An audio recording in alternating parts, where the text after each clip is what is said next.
Hello everyone, my name is Harald Heckmann, also called C212. I'm working for Zeitgeist as a blockchain engineer, and yeah, this is PolkadotPrague 2023. So I made it quite a tradition to do some beatbox performance on each of my presentations, so I won't leave this event out. Let me get a sip of my water and then try to have some fun, I hope at least. So this is purely spontaneous. I don't know what happens now, so let's enjoy the moment.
This is PolkadotPrague, PolkadotPrague.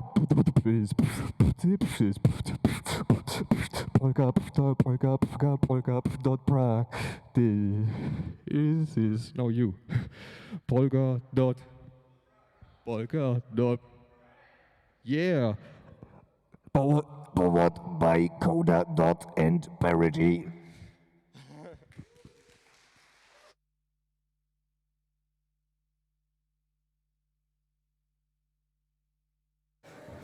Okay, hello? Works. We gotta clean the microphone after this presentation.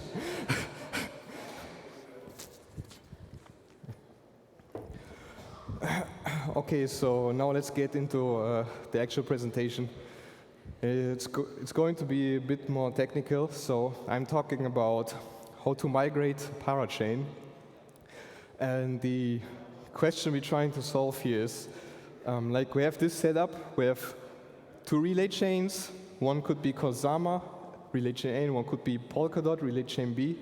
And we have one parachain on one relay chain, and we want to get it over on the other relay chain. So in this talk, I'm going to talk about what the challenges of this are and what potential approach to solve this problem could be.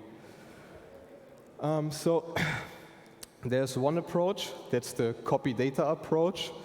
So the idea behind it is you have a parachain on both relay chains, and you just copy all the data over from one parachain to the other parachain, effectively trying to recreate the state by copying the data over. And then there's the other approach. I call it the Reanchor parachain. And the idea behind that is that you try, instead of trying to copy the data over, you try to detach it from one relay chain and attach it to the other relay chain. So let's talk briefly about the copy data approach. So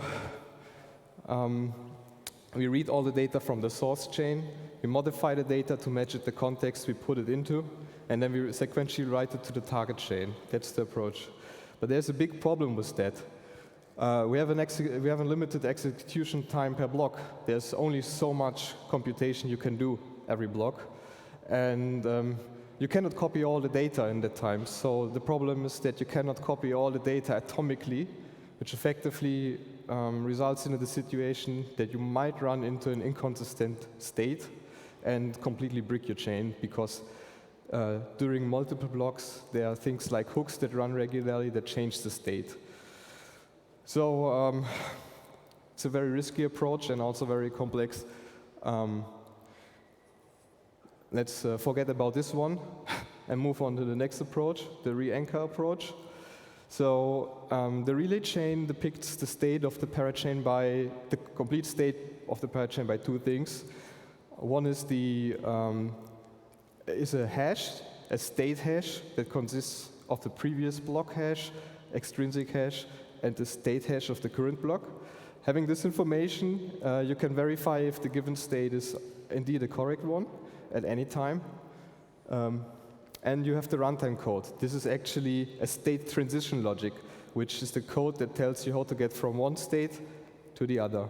Like having those two things, you can depict the whole state of a parachain in form of like the state transition code and a fingerprint of the state at any time. And this is stored on the relay chain. So the idea behind this approach is, let's set the state and the hash of the target relay chain. Let's set the state and hash on the target relay chain to the one of the source parachain. So for example, we have our parachain on Kusama. What we want to do is get the state and the code, put it on Polkadot, so we can reattach it.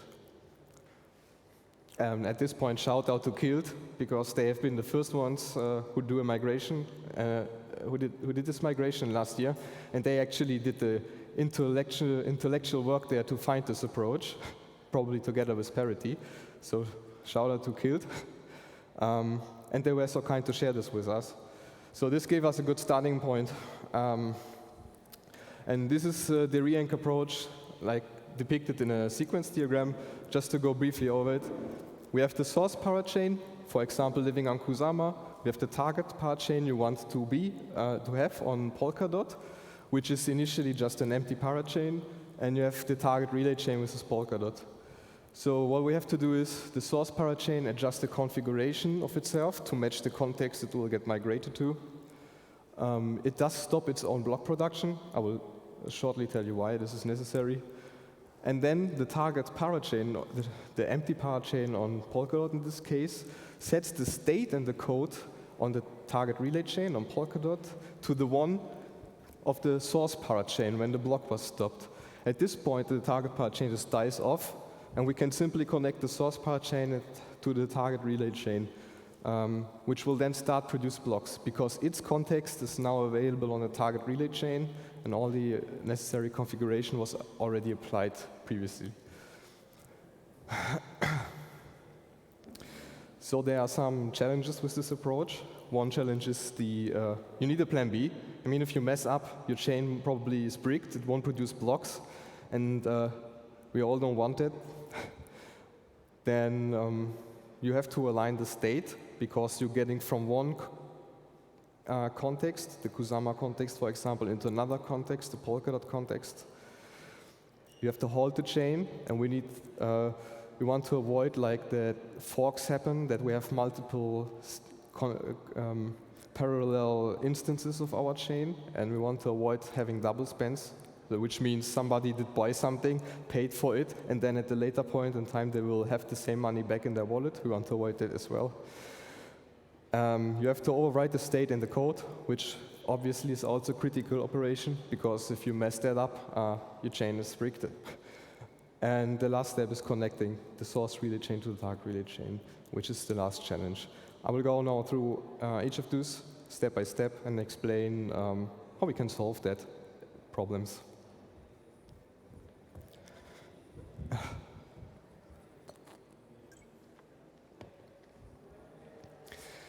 So we are in that situation right now. We have a relay chain, Kusama. We have our live parachain.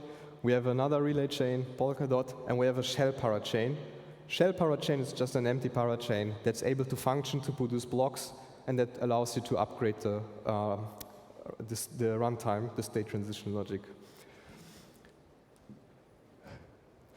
So let's tackle the first challenge, the recovery. The idea could be, if we mess up our state or runtime code, we can use the governance on Kusama, on the target relay chain, like Polkadot, to actually fix it again.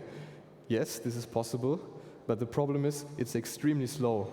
You probably have to wait for 2 months until your chain is producing blocks again. That's unacceptable in a recovery case. So there's luckily another solution, and that is using the manager account. Who has heard of the manager account?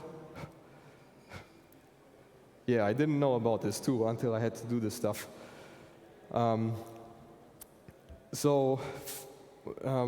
First of all, you have to unlock superpowers for the manager account. I'll shortly tell you who that is or what this is. And to do so, both parachains have to send a cross-chain message to their relay chain.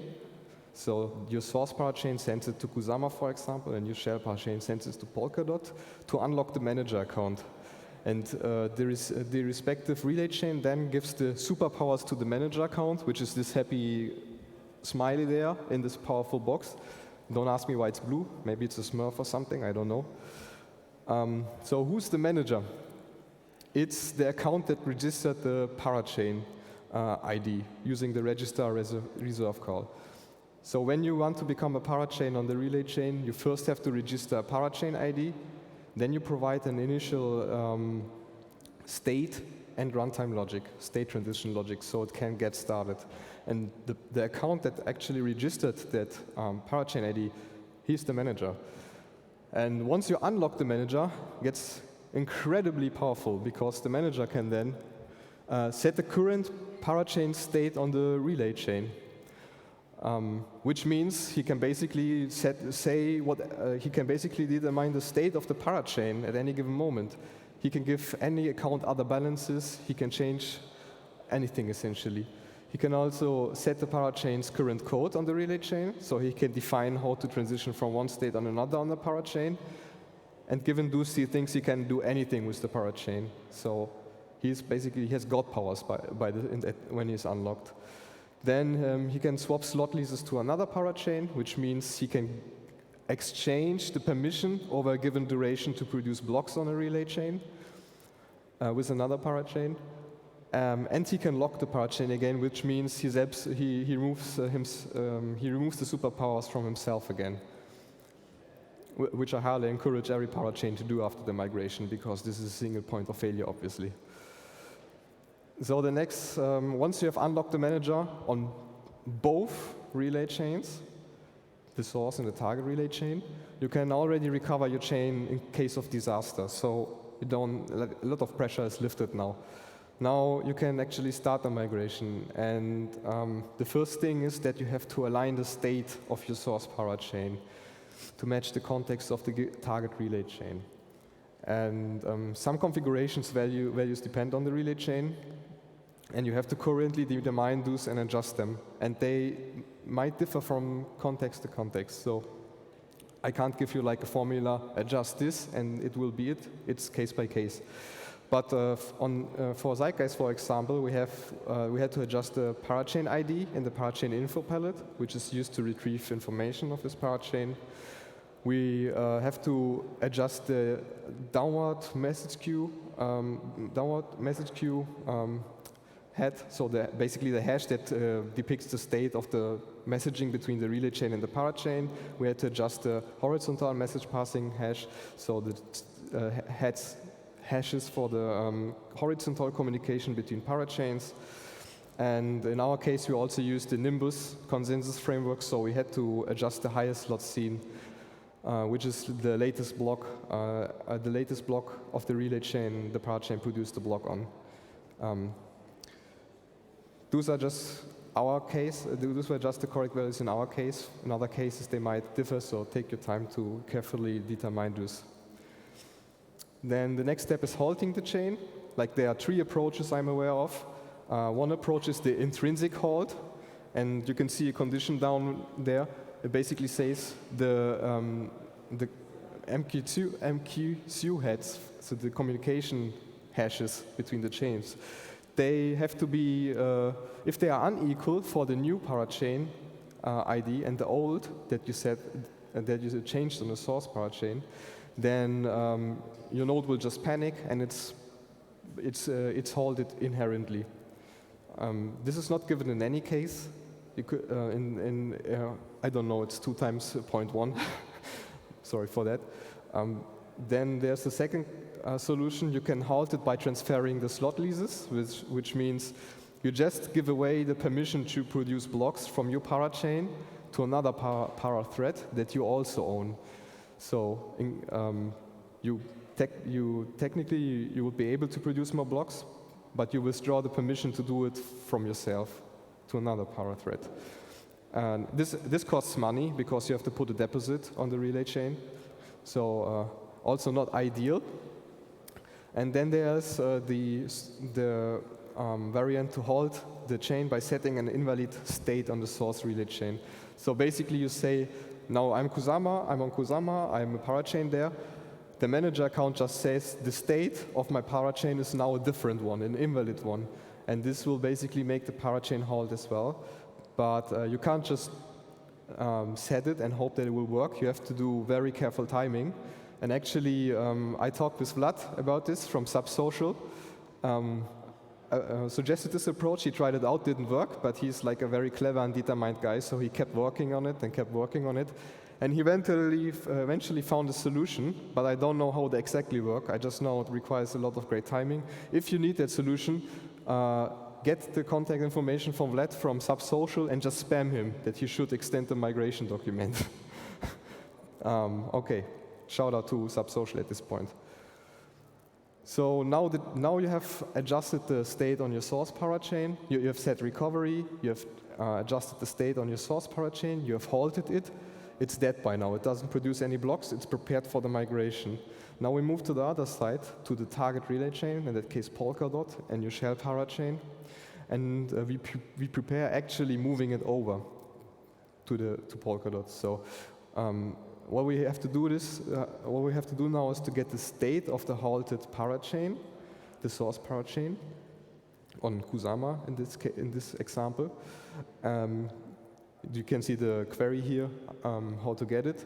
Then you get the latest runtime, probably a release in GitHub, and you put both of those in the relay chain, on the target relay chain on Polkadot. For example, by using the solo to para palette, which I would recommend because it's a pretty fail-safe approach in case you use the right values. Or you can execute the runtime upgrades and afterwards use your manager account to set the current state. That's also an approach. So what we have achieved now is that the relay chain is now aware of the context of the parachain that we are now moving over. So once you have moved it over to the new relay chain, Polkadot in that case, Polkadot accepts it as a valid, as being in a valid state and using valid runtime, so it can go on and produce blocks. And now is the last step. It's basically everything is prepared. Now we just have to connect the source parachain and target relay chain and make them communicate with each other. And we also want to ensure that the old network and the new network don't collide.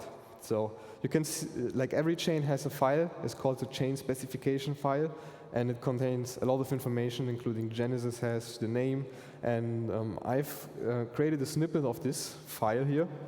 And you can see we three marked things. One is the protocol ID. It basically specifies the name of the ID of the network that you are that the nodes are operating in. So in an example of Zeitgeist, our first protocol ID was Zeitgeist.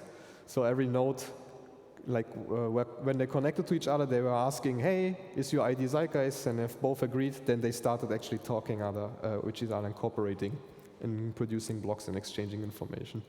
Then there's the parachain ID. It's used in the client to, in some cases. And then there's the relay chain name, which was previously Kusama for Zeitgeist, which actually specifies which relay chain we are talking to.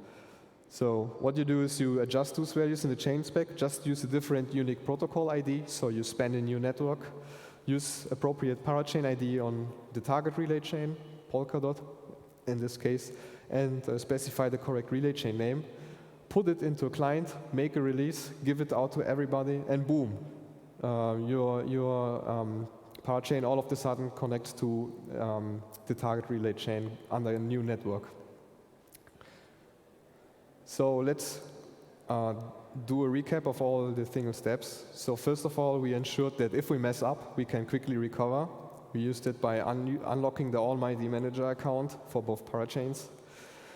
Then we adjusted the configuration of the source parachain to be compatible with the new context on the target parachain on Polkadot. Then we halted our source parachain, make it stop to avoid forks and double spans and all the nasty stuff we don't want. We have overwritten the state on the target relay chain, Polkadot, to match the context of the source parachain. That's halted by now.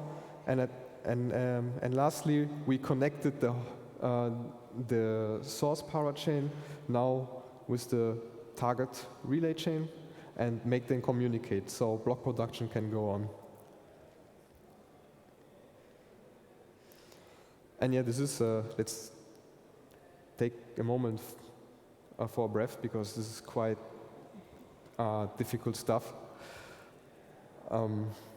And this is also why you should invest a lot of energy into testing it.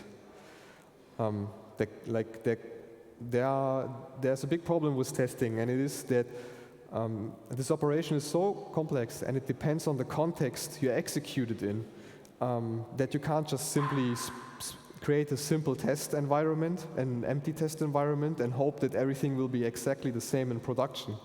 That's not possible. So you have to use a test environment that is as close as possible to production. In other words, use your real production parachain, use the state of it and everything, and use the real target relay chain you want to migrate to, Polkadot, and use the state of it as well to create a test network that resembles a production network as closely as possible. So for the Zeitgeist approach, what we did there is we exported the state of the target relay chain. So we exported the state of Polkadot at a given block. Then we created a new chain specification file and inserted the state there. So we can basically spawn a new network from Genesis that has the same state as Polkadot at a given block. And then we adjusted the state to be suitable for testing. And this is kind of low-level hacky stuff. Hopefully there will be a tool or something for that in the future. We inserted into the state our own validators, so we can produce blocks in the test network. We made our account the only account in the council and the technical committee. So we had the Polkadot instance where we were the only council and technical committee member, which is necessary to get things quickly into referendum and apply changes on the relay chain. Then we have to reduce the governance cycle to 1 minute. For that, you can also build the parachain using the fast runtime feature, and then you can copy the state into your chain spec. And lastly, we had to fund our accounts on the Polkadot copies so we could actually interact with the Polkadot chain. And by doing this, we have everything set up on the production test network, and we could continue the testing process. I cannot say often enough how important this is, because initially we tested it on Rococo, on an empty Rococo instance, and our migration worked. And then we tested it in a production clone, and our chain got bricked and halted, and everything was broken. Don't accept this, it's that easy. Just take the time to recreate this production environment. And the last thing is the actual execution. You have to do a lot of communication, coordination, be completely transparent, and practice, practice, practice. So what we did is we tested this with the whole team. First a lot of times with the node team, and then we did it with the whole team, and assigned roles. So everybody knew what their role actually was during the migration process, and everybody also was verifying what was going on. So we did it over and over again, so we were feeling comfortable with the whole process. Then we created a step-by-step checklist where we just noted everything that we did and what was necessary and what is the desired outcome. So we had that at hand when we actually do it then in production. Practice, practice, practice. We did this probably 10 times and tested every different situation and outcome to be sure it works. Provide the instruction documents as early as possible to all the roles in the network, provided to all the users, provided to the node operators, provided to your RPC providers, provided to the indexers like Subscan. Give everybody enough runaway time so they can prepare for this highly complex operation. And give them also the documentation that states what exactly they have to do. And be transparent and up the status frequently. Just don't do like your own thing, just talk about it all the time, give updates, let everybody know what's actually going on. At this point, I also want to give a huge shout out like to everybody in the Zeitgeist network, with a big shout out especially to the team and to the node operators and the collators. They did a fantastic job in the migration and also gave a lot of support, and I'm just so proud of with which people we can work together. So this was a fantastic experience. Thank you everybody again for that. I think this is my presentation. It was a lot of difficult stuff, but you can take your time and read through all of that in your own pace. The first link leads you to a discussion on the Polkadot forum, which you can use to find an actual guide in the migration document and just talk with each other about it. Then there's the migration checklist that we used during our migration, the Zeitgeist migration. Then there is the node runners migration guide that we sent to every node operator and collator, so they knew how to actually execute the migration. And besides that, you feel also invited to join our Discord or Twitter using one of the links below. You can get the slides here. And that's it. Thank you all for your time. If you have any questions, please feel free to penetrate me.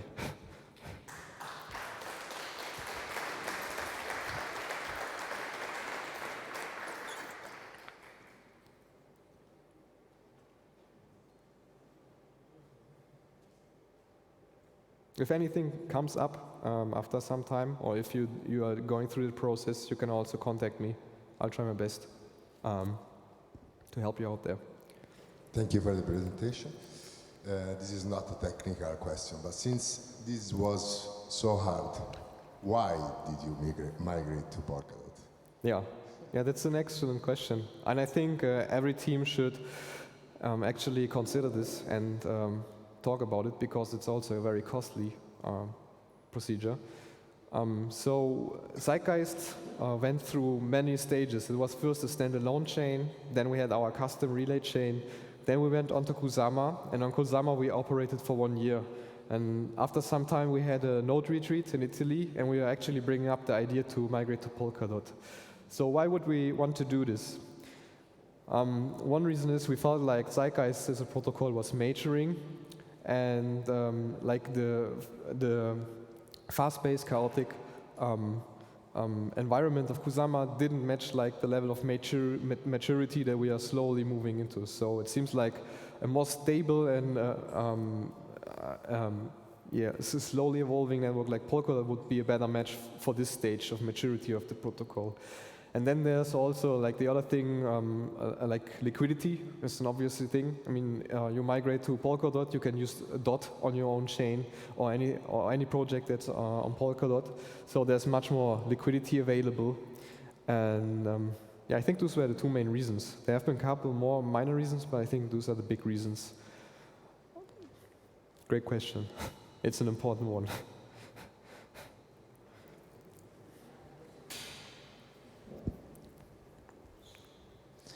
Hello. Hey. I would like to know how long have taken the team of Zeitgeist to do that migration, and how has been that experience? Yeah. Cool. I like the question. So the preparation took actually quite long. It took so there was no documentation about this, nothing. We just had, luckily we had Kilt who said, take a look at this, you can do this re-anchoring thing by writing the state and the code, and gave us some other notes about what we have to take care about, but that's it. There was no guide, nothing. So we had to work through all of that from scratch, and we also decided to create a documentation for that, for everybody after us to be able to easily execute on this, easily. So this whole process took, I think, about 5 to 6 weeks. So we found like the solution, what we had to adjust in the chain, we documented everything. Then we prepared all the documents for everybody. We sent them out, give them like, I think, 1 week of runaway or something. And then the actual migration, I think it took 4 hours. So the whole process was like 4 hours, but it was a very unitive and great experience because we had all these departments, the community, the service providers. They were like working hand in hand, communicating a lot to basically get this complex procedure done in a smooth way. So I must admit, at some points, like creating the migration and planning it was very painful, but at this point, it all paid off. So it was a great experience after all. All right, thank you.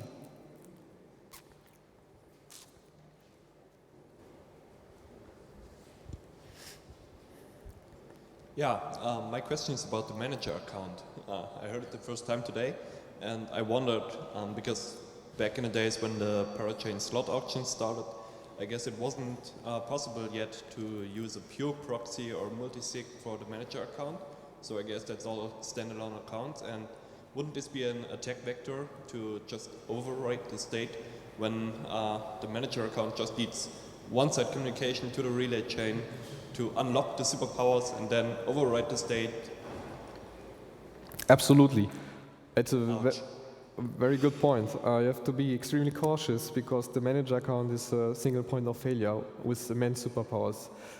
Can do anything to your parachain. So during the time your parachain is unlocked, you're very vulnerable.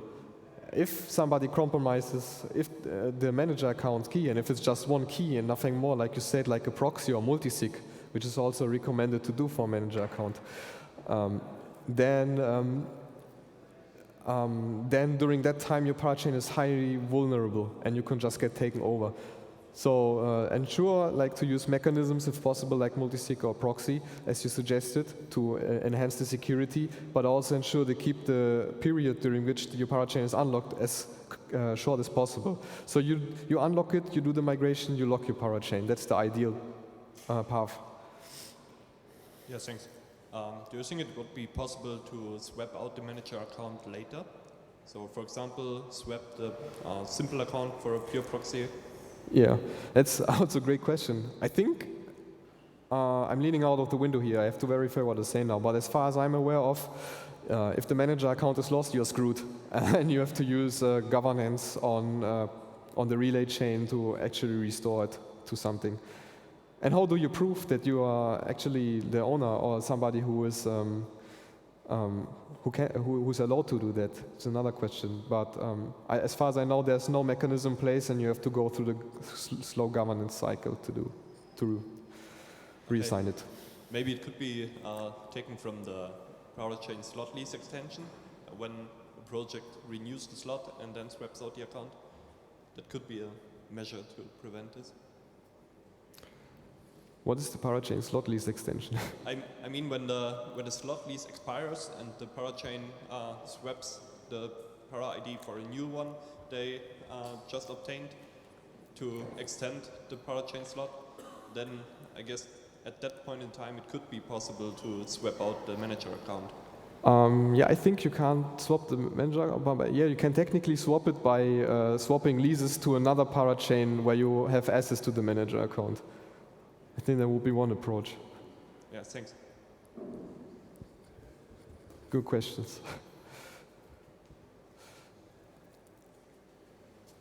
Okay, thank you everybody for your attention.